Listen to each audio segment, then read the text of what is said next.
¿Cómo están? Bienvenidos a una nueva edición de Tolerancia Cero acá en CNN Chile y todas sus plataformas. Hay hechos que resetean la agenda y uno de esos ocurrió el viernes pasado con la renuncia del ministro Giorgio Jackson, eterno compañero de ruta política del presidente Gabriel Boric. ¿Qué efectos tendrá este gesto en la compleja relación gobierno-oposición y en el propio oficialismo? ¿Habrá avances en las negociaciones de las reformas emblemáticas como lo provisional o el pacto fiscal? De ese nuevo escenario vamos a hablar esta noche con el diputado de Convergencia Social, Gonzalo Winter, parlamentario muy cercano también al presidente. ¿Qué tanto le afecta al gobierno la ausencia de Jackson? A ver, yo quisiera partir, agradecerle la invitación. Yo quisiera partir por señalar que, en primer lugar, la derecha y la oposición en general no ha sido capaz de hacer una crítica inteligible a la forma en que el ministro Jackson estaba desarrollando su tarea en desarrollo social, sino que más bien se le ha involucrado en, problemas de carácter, y se le ha intentado involucrar en el caso convenios, cuestión que no hay ningún vínculo, ni siquiera con su persona, sino que de hecho no han encontrado ningún vínculo con su ministerio, ¿ya? Pero además la oposición fue un paso más allá y decidió imputarle delitos, cubriendo por completo el 412 del Código Penal, que es el artículo que describe lo que es una calumnia, no un tuitero díscolo, sino más bien la totalidad de una bancada en una carta, o sea, por escrito, acusando al ministro Jackson no de ser un mal ministro ni de tener mal carácter, sino de orquestar un plan para entrar de noche a un ministerio, robarse computadores y robarse una caja fuerte. Yo creo que eso es algo que es bastante relevante porque además, luego de eso, la oposición decide que por la presencia del ministro Jackson y su vínculo en el robo de los computadores, resulta que se van a bajar de la mesa de pensiones y no van a discutir más del tema del pacto fiscal. ¿Cuál es mi opinión al respecto? Primero, que respecto a las imputaciones calumniosas, la derecha o debe pruebas o debe disculpas. En segundo lugar, a mí me parece increíble la falta de visión con que está actuando la oposición, en que creen que el tema de las pensiones es un tema como un capricho de la ministra Jara, que es la ministra Jara la que nos llega a fin de mes. Si de nuevo fracasamos como política en solucionar el tema de las pensiones, vamos a tener un problema gravísimo. Yo por eso yo hago la invitación a ver el estallido social en términos históricos. Sí. Pero además en el pacto fiscal, solo para cerrar, el pacto fiscal propuesto por el ministro Marcel tiene desarrollo, tiene crecimiento, tiene futuro, se mete con el tema del litio, se mete con el tema del hidrógeno, se mete con las pymes. Vamos a entrar en todos esos temas, diputado. Y para cerrar, y la oposición no ha dicho ni una palabra ni de lo que opina del pacto fiscal. Entonces, a mí lo que me tiene realmente sorprendido no es solamente la actitud injuriosa de la oposición, sino también su falta de visión, su falta de futuro. Vamos a entrar en cada uno de esos temas. Esto no es solo la oposición. Y por lo tanto, la primera cosa que le quiero preguntar, ¿cómo suma usted lo que han dicho esas personas respecto al ministro Jackson, exministro? Sí, yo haría una distinción entre las dos personas que usted ha mencionado, porque Fidel Espinosa sí ha imputado delitos, a diferencia del senador Juan Luis Castro, de quien me distancio por completo de sus declaraciones, pero no ha imputado delitos, que es lo más grave, a diferencia del senador Espinosa. Ahora, los dos han sido, ninguno de los dos ha sido apoyado ni por sus respectivas bancadas, ni por su respectivo partido. Obviamente que estoy completamente en desacuerdo con lo que ellos están planteando, pero ¿por qué yo no parto mi respuesta, Fernando, por ellos? Por una razón muy sencilla. A mí me preocupa el pacto fiscal, no el ministro Jackson, con todo el respeto y cariño que le tengo. Una última cosa del ministro Jackson. No me preocupa el futuro, me preocupa las pensiones, me preocupa la desigualdad. Vamos a entrar en ese tema. A todos nos preocupa. No, yo no estoy tan de acuerdo. Pero vamos a entrar en ese tema, de que se le haya tratado de juntar con el robo de los computadores, etcétera. ¿El ministro Jackson era un lastre para el gobierno o no? Lo que pasa separaría el asunto de las calumnias con si eso no es un lastre. Porque yo quiero leer, ¿ya? Si se puede, la carta de la UDI. Dale. Por haber orquestado un esquema de defraudación a través de fundaciones políticas. Y por último, por estar directamente involucrado en el sospechoso robo de 23 computadores y una caja fuerte de su ministerio. Justo cuando días atrás el fiscal nacional en Valencia había informado que probablemente sería citado a declarar ese punto quedó súper claro. Lo que pasa es que cuando tú tienes a un gran sector de la clase política de un país y algunos medios de comunicación reproduciendo aquello en una era de algoritmos, efectivamente, el ministro empieza a convertirse en un problema en la medida en que la oposición convence al país de que el tipo roba computadores. Lo relevante es que en la medida en que la UDI dice, y el gobierno no tiene mayoría en el Congreso, y la UDI dice, yo me bajo de todas las conversaciones hasta que no se vaya Jackson, bueno, en ese momento se transforma en un problema. Ahora, yo soy escéptico de que eso va a significar que va a haber acuerdos. ¿Por qué? Porque en la UDI, y en RN y en Evópolis hay muy poca gente pensando en el futuro de Chile y más bien uno se encuentra con conversaciones sobre cómo impacta esto en las municipales.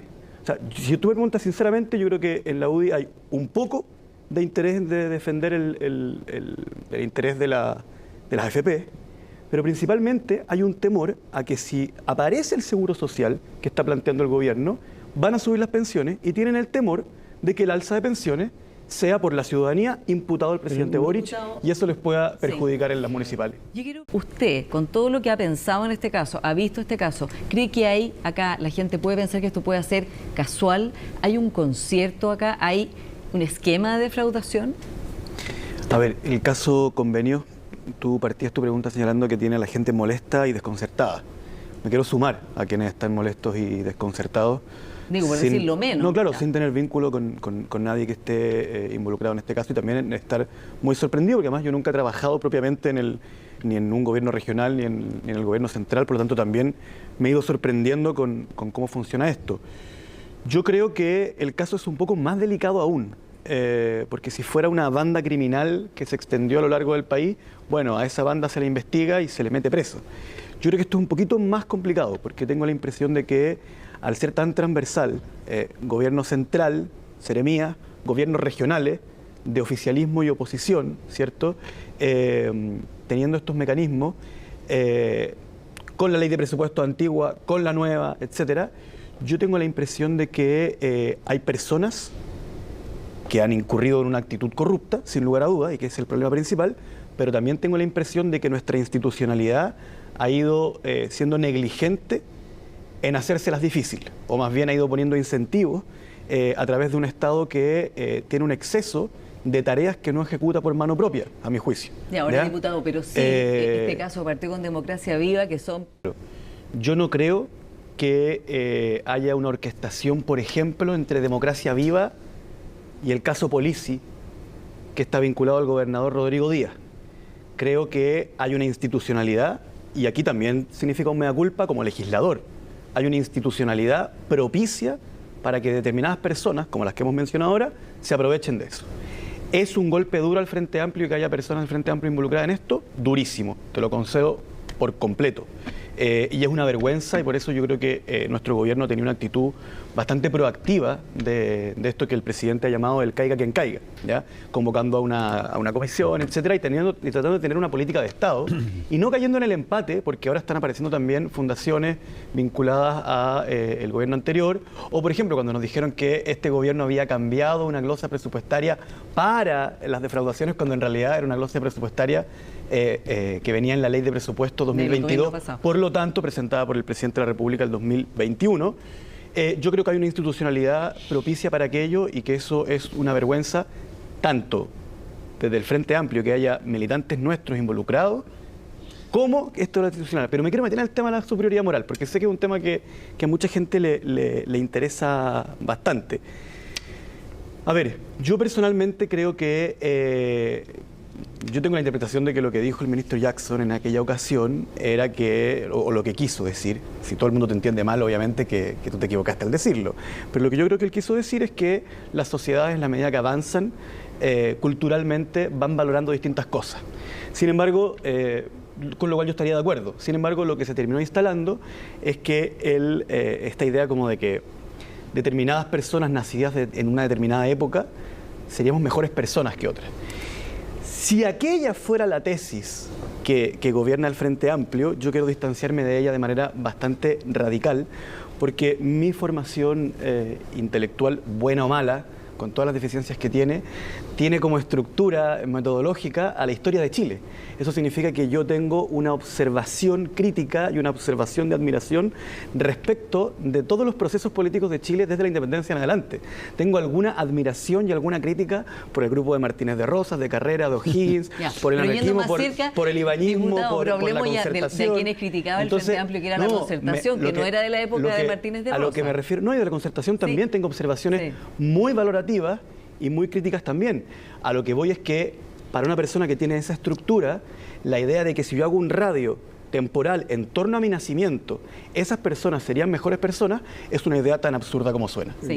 Característica común, que el fiscal también lo dijo en la mañana, hay una característica común y eso es lo que finalmente termina pegándole, no a las fundaciones, termina pegándole al mundo del Frente Amplio, aunque por cierto esto va a ir más allá del Frente Amplio, por cierto van a haber fundaciones de otro lado, pero acá hay un cierto mecanismo y es un cierto mecanismo que ha surgido bajo este gobierno. Entonces la pregunta es ¿cómo se hace cargo el gobierno?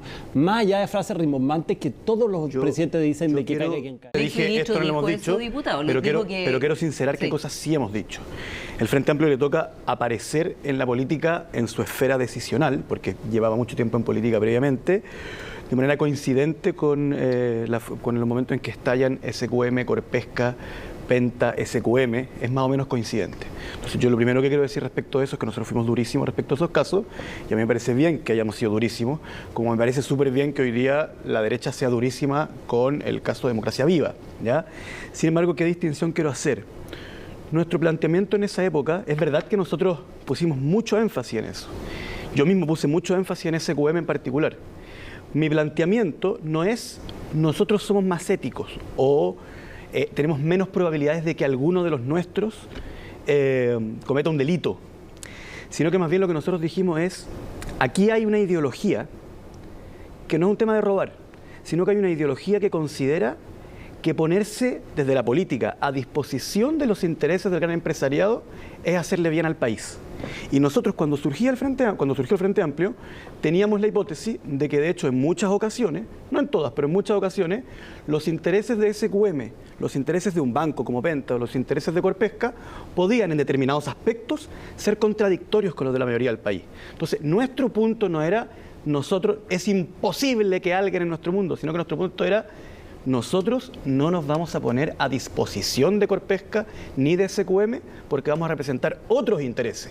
En el caso de la pesca, más que de Corpesca, de la pesca artesanal. Ya, pero ahora me hago cargo de... El cambio que hizo la DIPRES, que permitió esto, viene del 2021, o sea, gobierno de Piñera. Los gobiernos regionales que están involucrados no son oficialistas. Entonces, no hay verdaderamente una conexión. El Consejo de Auditoría es del 2022, el cambio. Sí, pero la presidenta del Consejo de Auditoría dijo con toda claridad que no es del Frente Amplio, que ella había tomado la decisión de manera solitaria. Entonces, hoy día sabemos una nueva antecedente que sale hoy día en el Mercurio, donde la Contraloría cambia su fórmula, digamos. Yo, Francisco, quiero ser muy claro, yo no estoy matizando la gravedad del caso Convenios en ningún caso. Lo que te estoy planteando es que si hubiera una orquestación y un mecanismo, esa orquestación tendría que ser entre Daniel Andrade, Sebastián Piñera, Rodrigo Díaz, Luciano Rivas, y eso a mí me parece que es una explicación poco verosímil. Pero y yo no lo creo que sea. Sí, pero hay una gran cantidad de fundaciones que son del mundo del Frente Amplio y que surgieron en el año 2022. Las que están investigadas por Fiscalía, pues acá se las vinculadas con el Frente Amplio, ¿cuáles son?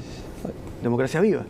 No, esa es la directamente vinculada, pero la fundación en el caso de Atacama, la fundación, en fin, aquí tienen el listado las 53 fundaciones, ¿cierto? Pero muéstrame las que están, muéstrame el vínculo con el Frente Amplio. No todas son del Frente Amplio. Pero esa era tu pregunta. Se lo planteé.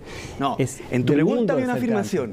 Hay un mecanismo que es propio del Frente Amplio. Le estoy preguntando si hay un... Me pones la lista, te pregunto, ¿cuál es el vínculo con el Frente Amplio? No. Y me dice, escucha, justo eso no está en el papel. Yo le estoy preguntando si hay un mecanismo, no le estoy afirmando si hay un mecanismo. Habría que definir la palabra mecanismo. Porque acá hay, como dijo el fiscal, una serie de fundaciones que surgieron recientemente, que todas tuvieron, o muchas de ellas tuvieron una gran vinculación con el apruebo, ¿cierto? Que no es lo mismo que Frente Amplio. No, y que además están en el fondo recibiendo plata de la Seremía o de los gobiernos regionales. Entonces, yo fui el primero en decirle, esto no está acotado al Frente Amplio, pero es sin duda yo te invito a que hagamos las distinciones, porque lo que han hecho algunos parlamentarios, por ejemplo, en esta lamentable espiral de inflación lingüística en que está el Congreso Nacional, lamentablemente, que han planteado la sumatoria de todos los traspasos que el Estado hace a privados para encargarles tareas como un dinero defraudado. Es una tremenda irresponsabilidad porque eso no es cierto. Nadie está investigando eso y de hecho los dineros no están. Entonces, quiero ser muy claro. Yo estoy, como dijiste tú, indignado y desconcertado con el caso Convenios. Quiero que se investigue hasta las últimas consecuencias y que el derecho, tanto administrativo como penal, actúe con toda su fuerza. Sí. Pero decir que hay un mecanismo que es propio del Frente Amplio, lo descarto por completo y creo que no hay pruebas para aseverar. De acuerdo hay porque entre 4 y 2 y 6 entero la cuenta individual no se ve. ¿Cuál es una línea para usted? ¿Estaría dispuesto, por ejemplo, a que sea al revés? 4 a la cuenta individual y 2 a solidaridad? ¿O eso ya está fuera? Paula, yo personalmente, si yo tuviera una varita mágica y pudiera hacer el sistema de pensiones que yo quisiera, no habría ni un peso a capitalización individual. Claro, pero de ya... hecho, la capitalización... No, es que quiero partir por ahí. Sí. De hecho, la capitalización individual existiría, pero como voluntaria. Claro. Lo que hoy día son los ABP. Claro, la ¿Ya? varita mágica, diputado, sería tener la mayoría, pero no está. Entonces, la realidad no, por es eso, la que es. por eso Sí. yo mismo dije varita Sí. mágica, para mostrar lo lejos que estamos de la realidad. En el actual sistema es 10, de 10. El gobierno está planteando un seguro social, que a mí me parece, junto a la PGU, ¿cierto? Son 3 pilares, ¿no?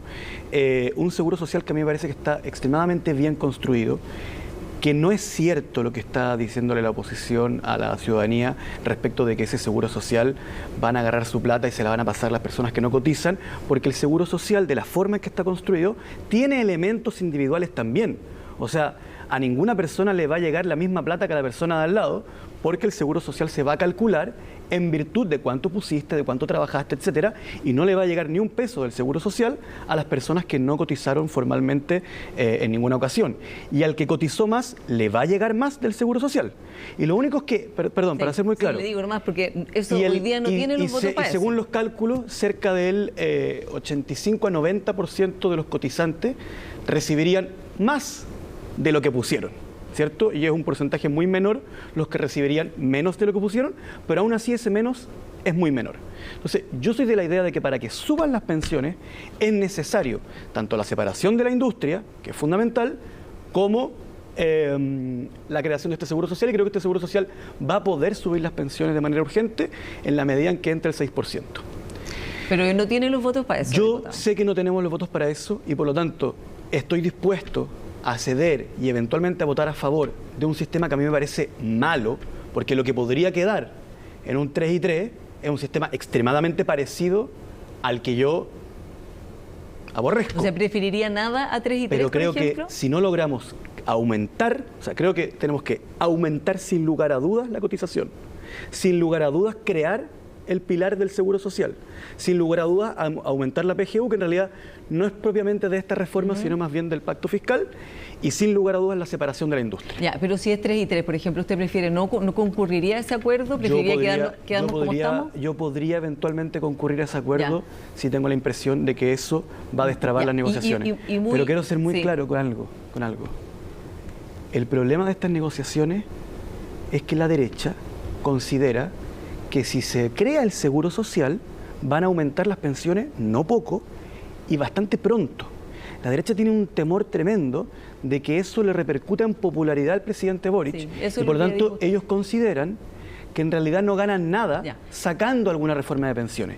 El nivel de miopía, de Ya. falta de visión de Diputado, futuro que le significa quería pensar en esos preguntar, términos, ¿se ha me parece peligroso para el descomprimido país. el ambiente después de la salida del ministro Jackson? ¿Cómo está la oposición? La oposición debe dejar de pensar en hacerle juego al gobierno y tiene que pensar también en Chile. O sea, no puede ser que Javier Macaya piense que el problema de las pensiones es un problema de Janet Jara. O sea, que está siendo generoso con Janet Jara cuando se sienta en la mesa. Que está siendo generoso con Mario Marcel cuando se sienta a hablar del pacto fiscal.